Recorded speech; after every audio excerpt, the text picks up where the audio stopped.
The Chicago Bulls are off to a hot start, and we can chalk it up with Josh Giddey playing well and Nikola Vucevic and maybe even Billy Donovan. But does AK get any credit for this? We'll talk about it. Get the lowdown on one of the most iconic basketball teams in the world.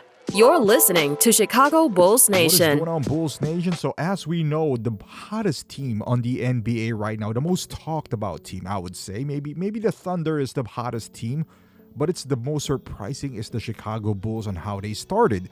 Started the season 5-0, lost one game to the Knicks, but came back yesterday on a very thrilling game against the Sixers.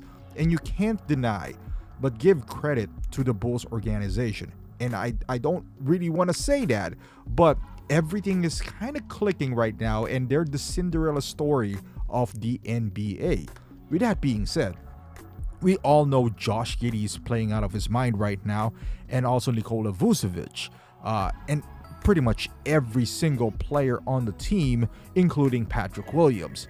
And I give a lot of credit to Billy Donovan on sticking to the plan and making this group play a certain way and believing and sticking to that style of play, and now resulting into wins. And to be quite honest with you, they're very fun to watch. It's very easy to root for them.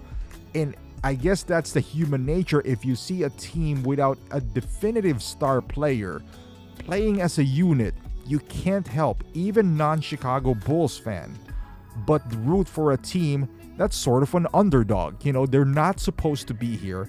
They're not a juggernaut. They're not unbeatable. No one is scoring 40 points per game or doing this and that, but they're doing it as a unit, and there's not a better feeling in the world but to see a team doing like this.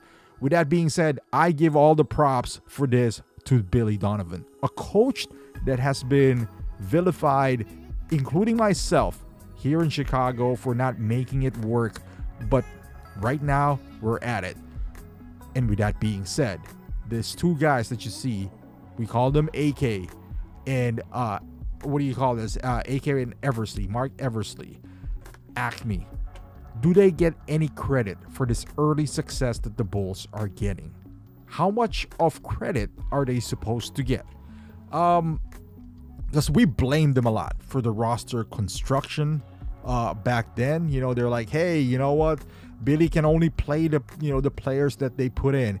And sure, they made some questionable decisions. I questioned DeMar DeRozan when we signed him because I understand the Vooch. I understand the fit with Zach LaVine.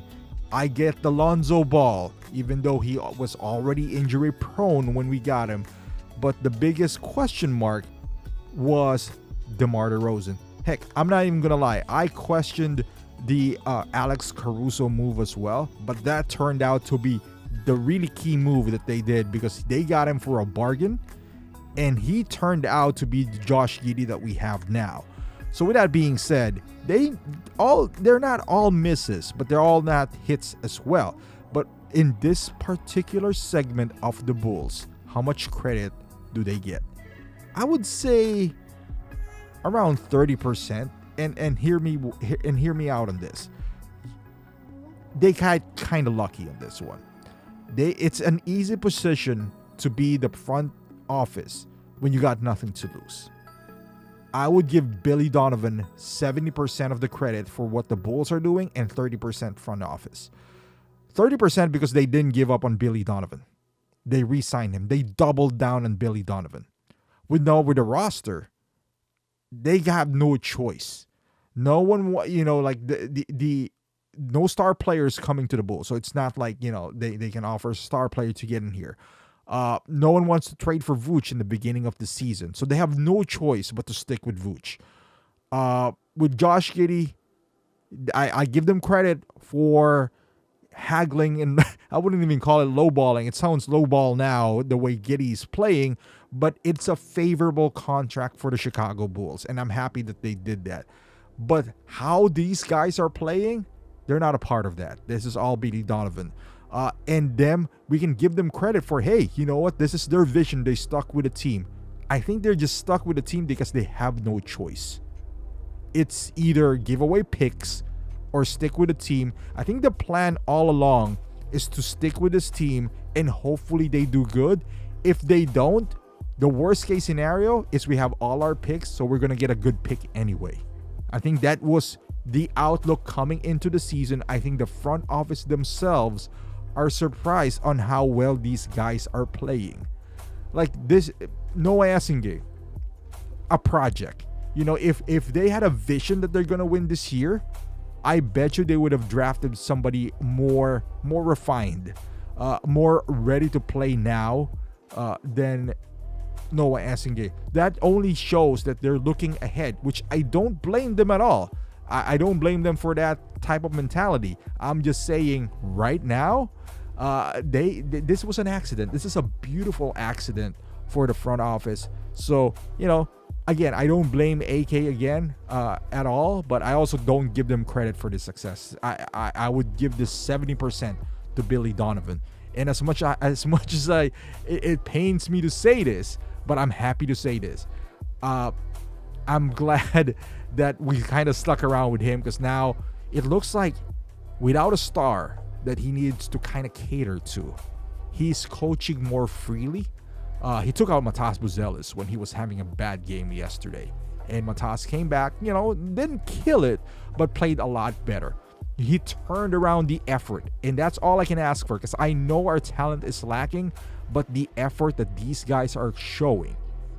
The loss to New York, they showed effort again. Sometimes the slow start, that's what happens when you don't have like a star player or somebody that you can lean into and rely on.